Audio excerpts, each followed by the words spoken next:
And that's I mean, it's one of those things that it teaches you a different way to adapt as well.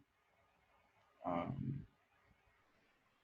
I think in sports activities, as an example, there's a certain level of physicality that everyone doesn't uh, have the ability to achieve. So Right. there's this natural thinning of Or the interest. Or interest. interest. Because I mean, there could be that, there could be allergies. There are a lot of ways that it can be difficult to um, connect with kids over sports, arts, in any spectrum. You can do it sort of cheaply to start with, and Yes. it really starts with giving them voice and giving them the permission Mm. to enjoy their opinion and to enjoy Mm. their thoughts Mm. and to display them without uh, feeling as if they'll be wrong for this. Mm. Judged. Mm. It doesn't have that same set of rules that everything Mm. else in life has restrained you to. Mm. Touche, friend. Yeah. So we're moving through. Yeah. Spent your time in high school. You've uh, made all kinds of shoe designs. Everybody's binders was full of your stuff. And you've eaten every honey bun. You've had all the Fruitopia. But you know which All the ones? Friday Papa Johns. But you know which ones I loved and had to have out of the snack machine? Which one? I liked the Welch's fruit snacks. Fruits, yeah. Or any kind of fruit snack. I needed that. I needed the Reese's cup or the Rice Krispie. And I like the Sun Chips, the cheese ones. Okay.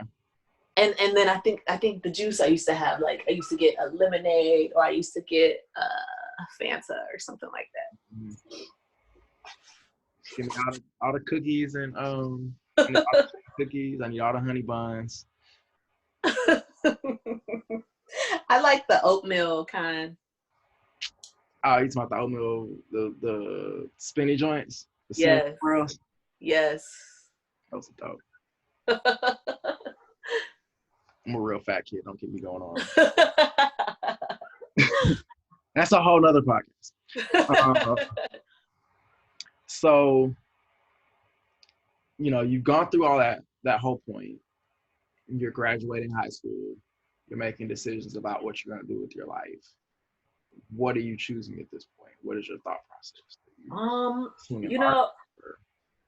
Yeah, my family is really really big on education. Like my mom and dad both have their master's degrees.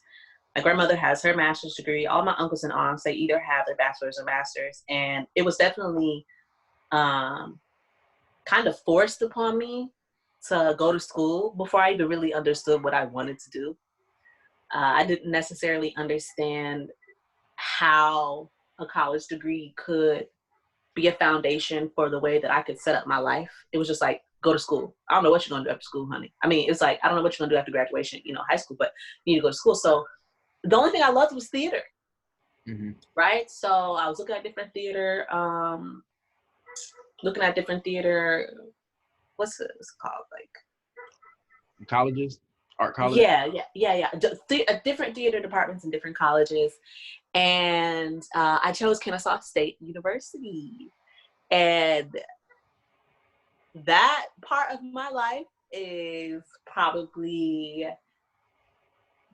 I would say, where I learned the most about myself, where I learned the most about people, and where I just was real, like that rebel really came out. Like that creative spirit really came out. And it was a really awesome experience. My professors in my theater department were incredible actors. They had such a passion about theater, and I would go to different plays in the city, and my professor would be acting, and we'd have to write a whole, character analysis on his character. And some of my professors wrote the textbooks that we were studying. So the Kennesaw State University theater program really taught me a lot. But then I didn't really see like where they were like having fun. You know what I mean? It looked, because I was so sheltered, the theater kids had fun, but it was like PG fun. You know what I'm saying? So I was like, this is cool, but I kind of want to get a little loose. My mom has been very strict in high school. I wasn't really able to do a lot. So when I went to Kennesaw State University, I kind of got into a hippie dubstep crowd. You know what I mean? It was very interesting. It was definitely an international, multicultural crowd, and I had a good ass time. But they weren't really focused on books. I wasn't really focused on books. I was focused on having a good time.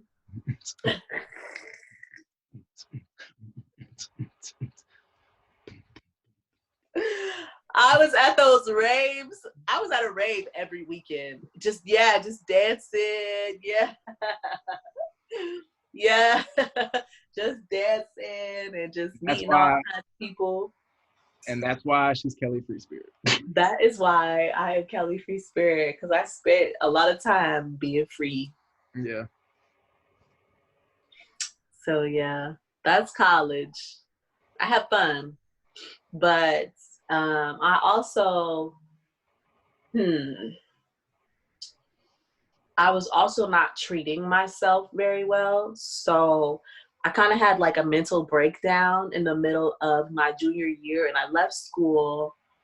I got admitted into this psychiatric place for like 2 weeks, and it was difficult for me to recover from that because I didn't feel, you know what I'm saying, like I was out of touch with reality. I felt like I was just kind of like getting a glimpse of my like spirit, but to my family it was scary. So I was admitted, and yeah, that was definitely an interesting experience. But the only thing that really kept me sane in that, around all these people who were like, one guy was hitting his head up against the wall saying he was King Tut. One girl was telling me she was like Rosa Parks' granddaughter. I remember 2 white ladies was next to each other. They were like, yeah, we used to be sisters in Atlantis. And so it was just a whole lot of shit going on. It was just like a whole bunch of stuff. But the only thing that kept my mind straight was being able to color. Like every day I would get up and I would color. I wouldn't really talk to people. I would just like color, so that really helped me a lot. I want to back up and come back to this. Tell me first about the transition coming from Las Vegas to Atlanta and what like culturally. Yes. So that was a big culture shock. Yes, it was. What you came from to what you found here. Right. Las Vegas was predominantly white. My school was predominantly white, and my neighborhood was predominantly white. Las Vegas was very white and Hispanic, but mostly white. So when I moved to Lithonia and I went to Panola Way Elementary, I'm like, oh my gosh, look at all these kids, all these colored little babies that look like me. This is new. Oh, you went to school in Lithonia? Yeah. For y'all that don't know, Lithonia is in Atlanta. Yeah. It's in East Atlanta. Yeah. So it was your first time sort of being immersed. So you've been here since you were young in Atlanta. Yes. So I moved from Las Vegas probably when I was like 5 or 6. Okay. So yeah, I've been here. I've been in Atlanta for a while. I'm definitely an Atlanta girl. I really love the city, and I'm glad that we moved here. I don't think that. I mean, I think I still would have developed into who I am, but the culture that is here in Atlanta is amazing, and it was definitely a culture shock when I went from Las Vegas to Lithonia. And then I moved from Lithonia to Henry County, which was like, okay, so I got used to being around predominantly Black people.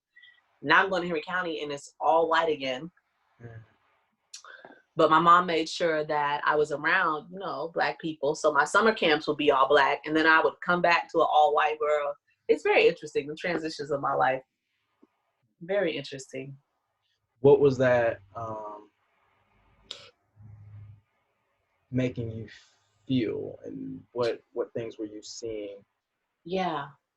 I guess navigating and I think that people of color, I felt a disconnect from white people when I started being around them again. Like, let's say okay, so moving from Las Vegas to Lithonia, I integrated pretty well. I was just like, hey, I'm weird, I'm cool, you know, let's go play. And that was cool. But from Lithonia to Henry County, when I was surrounded by a lot of white people, it was definitely really strange for me because it was almost as if it was a resistance. You know what I'm saying? I could tell that, like, I don't know, it was a judgment almost. I could feel like a judgment instead of like being an all Black environment. Most of the time, if you're in an all Black environment, everybody is treated the same. It's like a family situation. You know where to eat, you know where to go. If you need something, let me know. But when I was integrated back into a world that was predominantly white, it definitely felt like foreign. It felt like I was in a foreign world. Yeah. So foreign. As I'm listening and thinking about it, I want to go back to those first photos, first drawings. Yeah. And that you were selling. Yeah. What did your school look like? So was this you coming from Las Vegas to Atlanta actually? Mm-hmm. And yeah. starting to see these images of more Black people, and that's right. on that, or what was going on there? Right. Let's see. So I was 4th grade. I went to Smith Barnes Elementary. And my school, I would say at this point in time, because I've switched around, you know, it's been all white, sometimes it's been all Black, sometimes it's been mixed. When I was sketching the Around the Way girls, it was definitely, I would say the school was half and half, you know? So I'm thinking that was a way for me to kind of like stay close to my culture, to like who I am and what I, you know, think is cool. You know, at this time, 106 in Park was on and I would watch that every day. Yeah, so I was like, okay, these Around the Way girls kind of help remind me that I'm cool and I've got swagger and I'm Black. But during that time, my school was probably like half and half. Okay. So now let's slide forward. Now that I've kind of put those pieces together, because I had some questions I was trying to put together. So you're at Kennesaw State. You spend the first year and a half hanging out with the rave kids. I went to art school, so I definitely spent some time with some weird kids.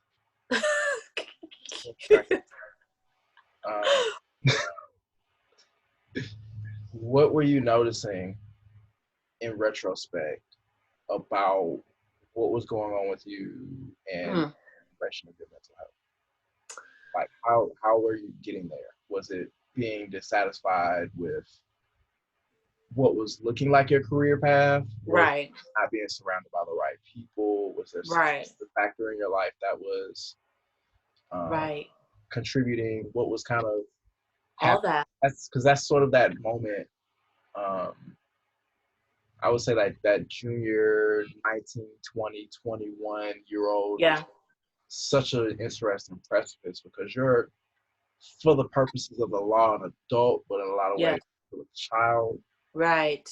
And you haven't quite solidified. So I don't think when I went to school, I realized like how gullible I was. You know, I was very sheltered. There are a lot of things that I did not know, I did not see. I was not told. And yeah, my family, I went to school. I didn't see them a lot. You know, I saw them when I came home from breaks, but it wasn't like they were calling me every day, trying to see what I was doing. Like, it was very much so, you know, hey, Kelly, I got you into school. Take care of your business. I'll see you when I see you, kind of thing. So at that point, I was like, okay, shit, I'm in a new world, you know. I see this like hippie rave group over here. It looks like a little like hippie cult family thing. They go on trips, they travel, they go to shows, they're going to cabins. I'm like, shit, I want to go with them, not knowing that I'm joining this group of kids, you know what I'm saying? Number one, who were a way different socioeconomic status than I was, who had money, who had parents who had money, who they could fuck up, you know, their college years, and they would probably get into a position at their dad's company and still be okay, right? So I am just like flowing. Sometimes it was fun. Sometimes it was way too much of my mental health, because this hippie group of people were taking a lot of drugs, a lot of drugs.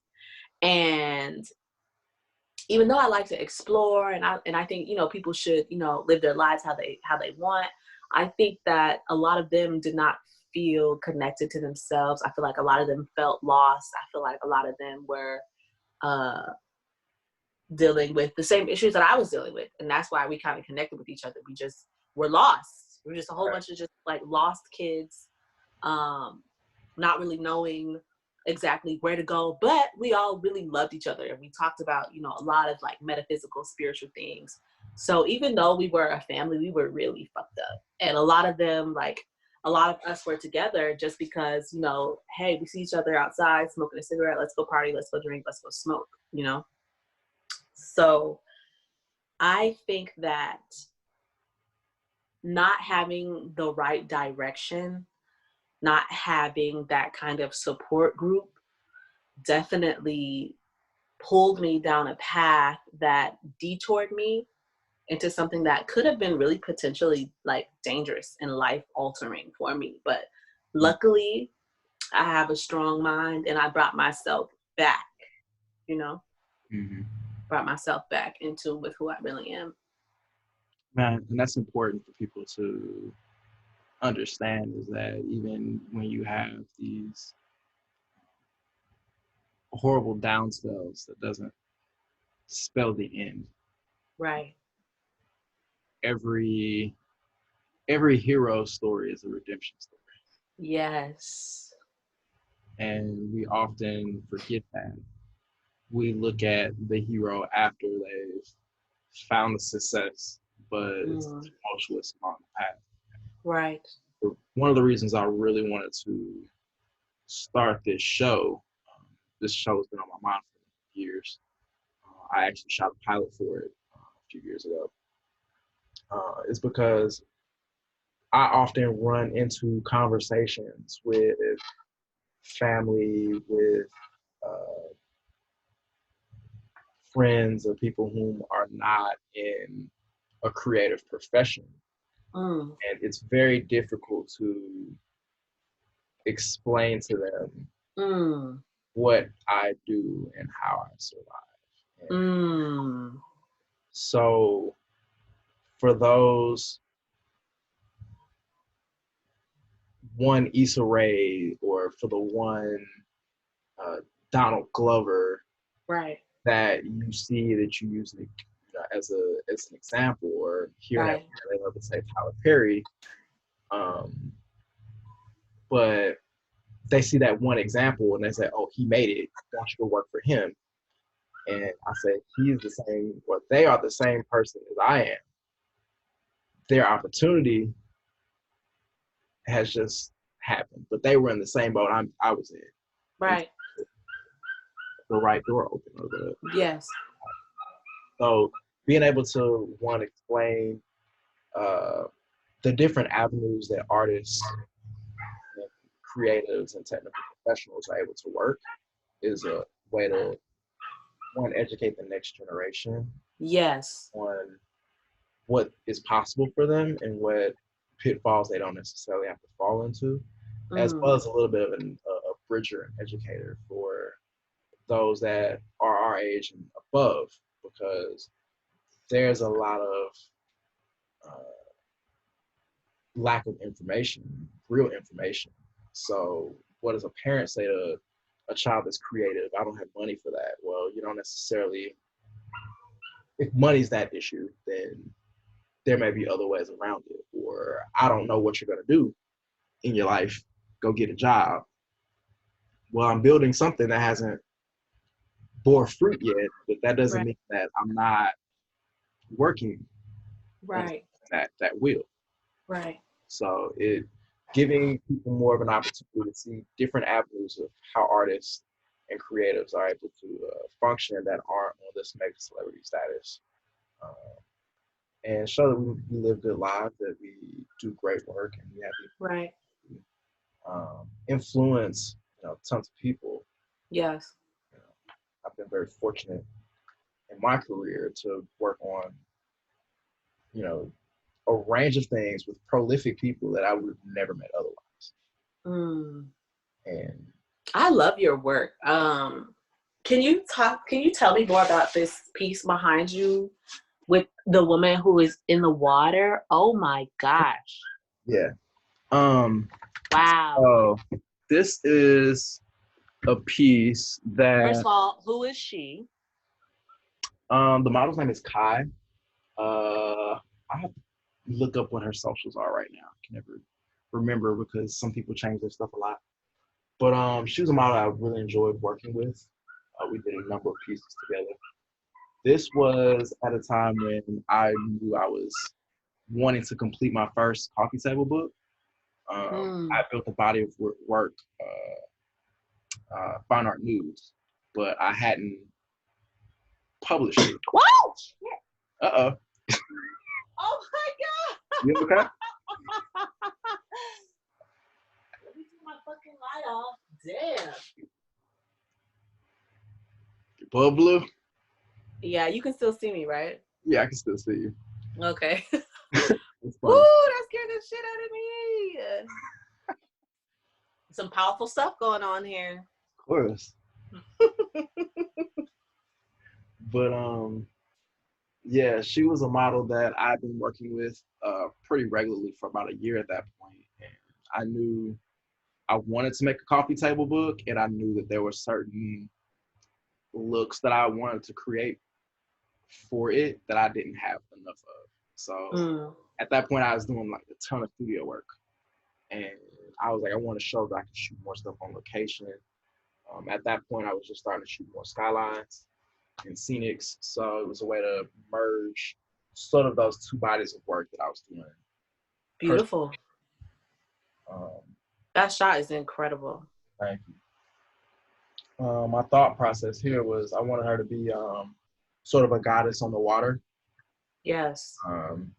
In a lot of iconography, you see deities, especially in like African art and spiritual art. You typically see deities around their element. So I wanted to sort of make a feeling of just the natural woman, where what is she gonna do next? Is she gonna work? Does she need to go in the water? Like she's in action, and it just gives you this mystery of who is she and what is her purpose. It is incredibly beautiful. Thank you. But yeah. So with that thought, as we've got on this topic, like what inspired the style of work that you're doing now? Because I'm sure that's been a natural progression. Yes, I was really lost at one point. I wasn't really sure what my style was, if I needed a style, how to make a series, what to get started on, what to finish. But my spirituality is a large aspect of who I am, and I definitely believe myself to be a healer of sorts. So I want my images not only to look nice, right? It's wonderful to make powerful images that look really good, but I wanted to make artwork that spoke to the soul. I didn't just want to create something that was like IKEA, Target, off of the machine factory. I wanted something that was unique to me in my spiritual journey. At first, I painted a lot of animals. I really love animals. I think that anyone who is an artist, you know, should start with that if they're just like not sure what to draw or what to paint.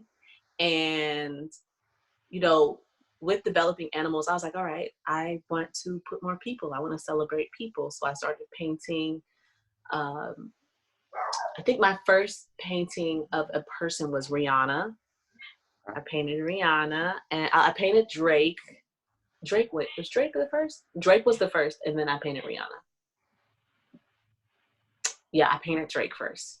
But then also I created, let's see if I have my little flip book around here. I don't. But I created like these different African um, gods, you know, warrior priestesses. This is during the time where after I left school and I was, you know, working odd jobs, but still being extremely spiritual. And also I was kind of, back in the day, I was militant about Black issues, like very militant about being proud to be a Black woman, wanting a Black family, Black economy, Black power, you know, Black struggle. I was like really into it, and I still am, but I've kind of let Mellow go out of a the little bit. aggression.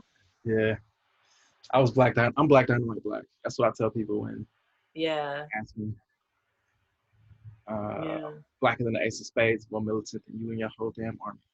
yeah, yeah. So I'm still militant, but it's not as aggressive. It's powerful, but not you know, in your face, like the Black Panther Party, which I love, but it's not that energy. It's my energy is more covert, you know. So because my artwork is vibrant and beautiful and playful, um, it opens doors for me to go into certain spaces and to really talk about what is really important to me.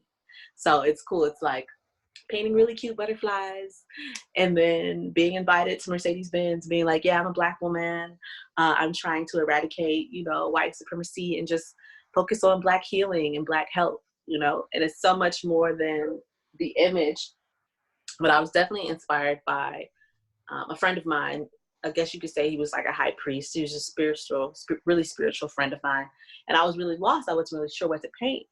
And I was talking to him, and he was just like, you know, you need to celebrate your ancestors. That they have decided to gift you with something that a lot of people don't have. So celebrate them, celebrate, you know, your culture, and things will just pan out for you. And so that's what I have been doing for the past couple of years.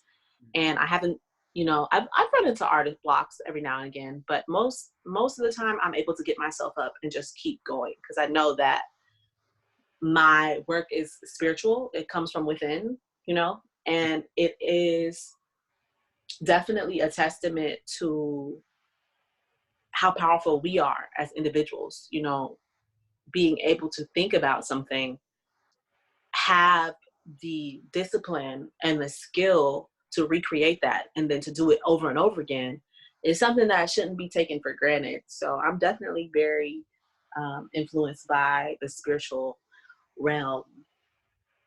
Gotcha.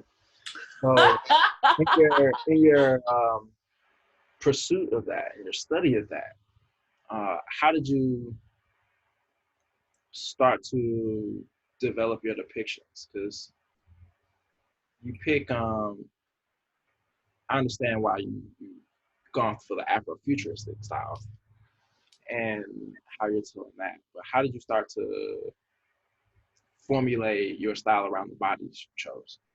Yeah. Um, the bodies I chose, what do you mean? Mm, What's happening? hold on. That's me. So yeah, I totally get that. You know, really being able to tap into what you know and using your ancestors, um, sort of listening to your environment around you. Yes, yes. Um, what would you say to a budding artist or the parent of a budding artist about how to start and how to continue Hmm. their passion? Yeah. How to start?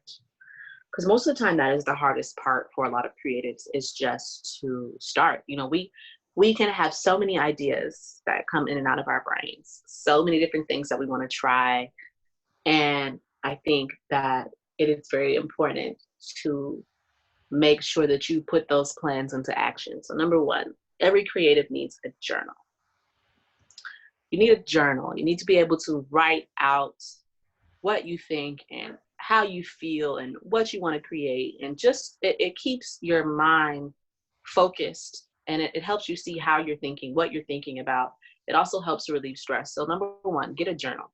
I have a journal that I have had for like probably like my first journal entry is July 30th, 2011.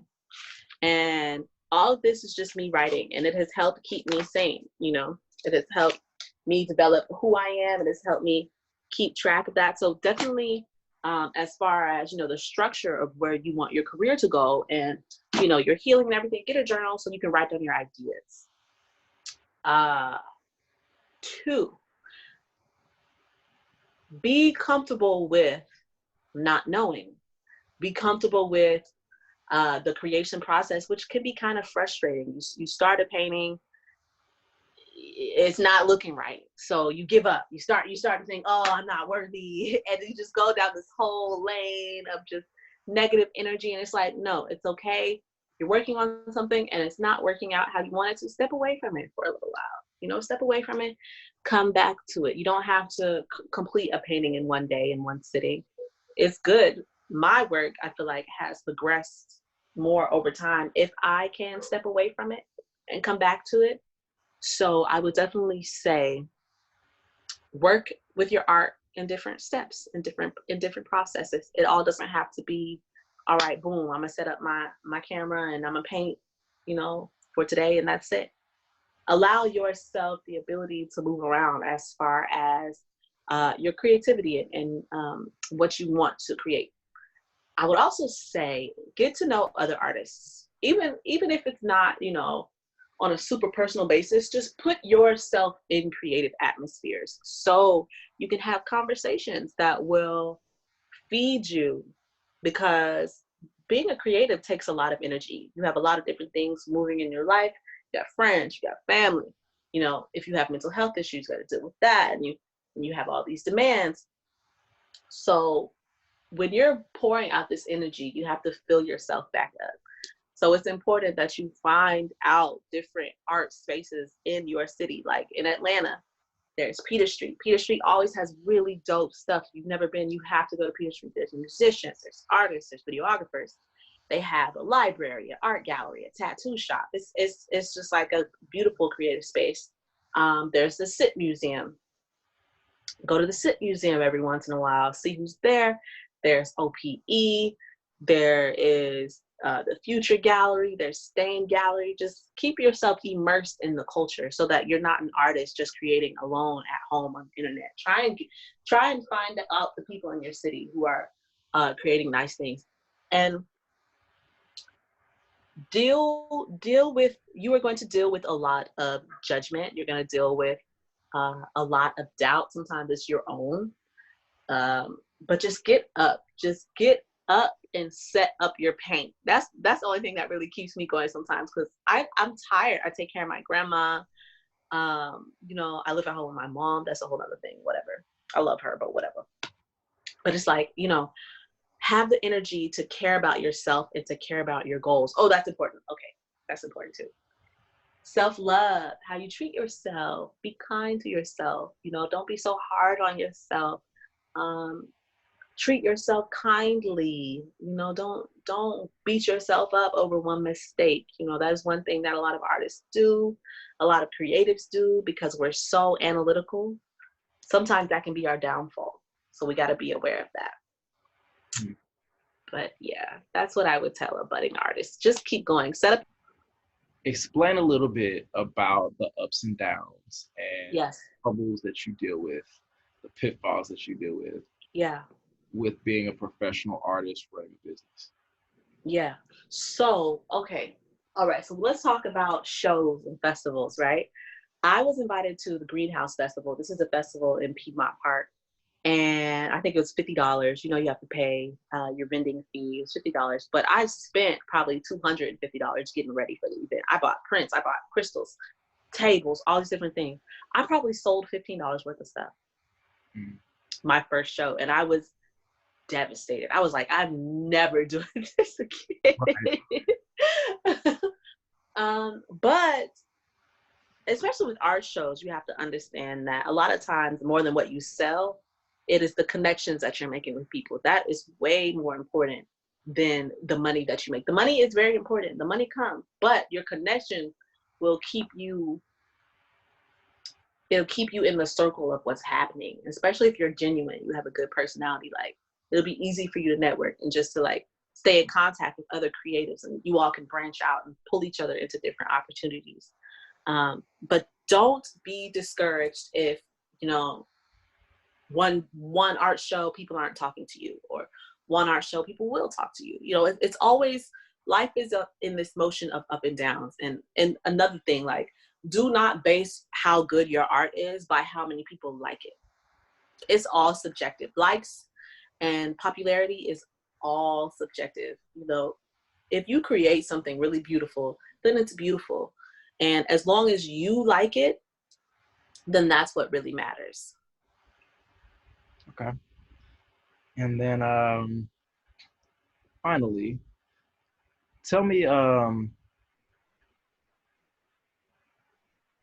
what makes you continue to have a passion for what you're doing, and Yeah, that's important. you know, That's important. how you see yourself growing and continuing to sustain what you're doing. Okay, so this is good. This is a good question.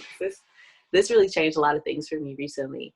I understand that so many people are inspired by me having the courage to create and continuing to create, right? So I now am in this situation where my artwork is not only just for me and my monetary gain, and it's not just, you know, for me to get likes and, you know, to be some like popular artist with all these achievements, which I think will come, but that's not why I'm doing it.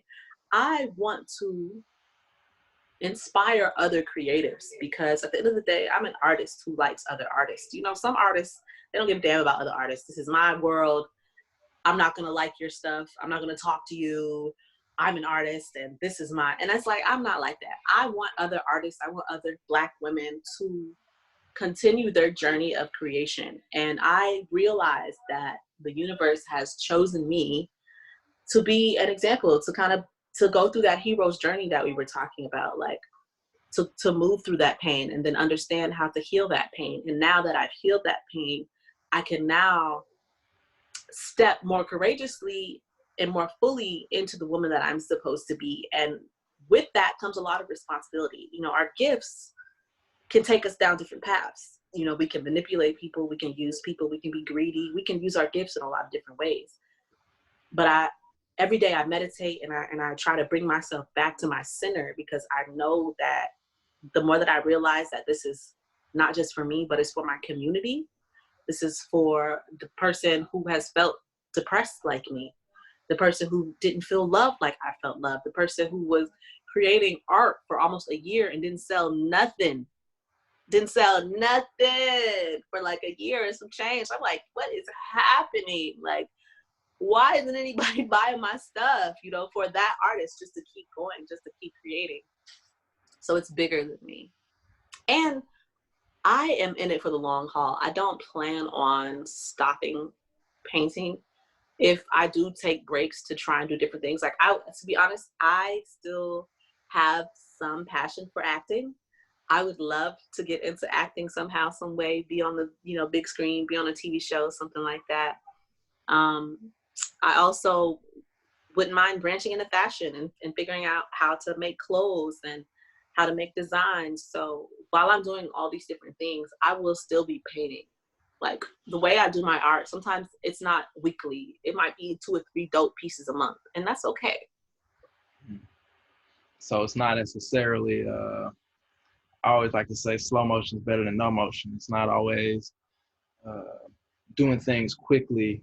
Right. There is a level of urgency to some situations. It's a matter of continuing to crawl, push, move the needle forward, Yes. eventually get to the destination.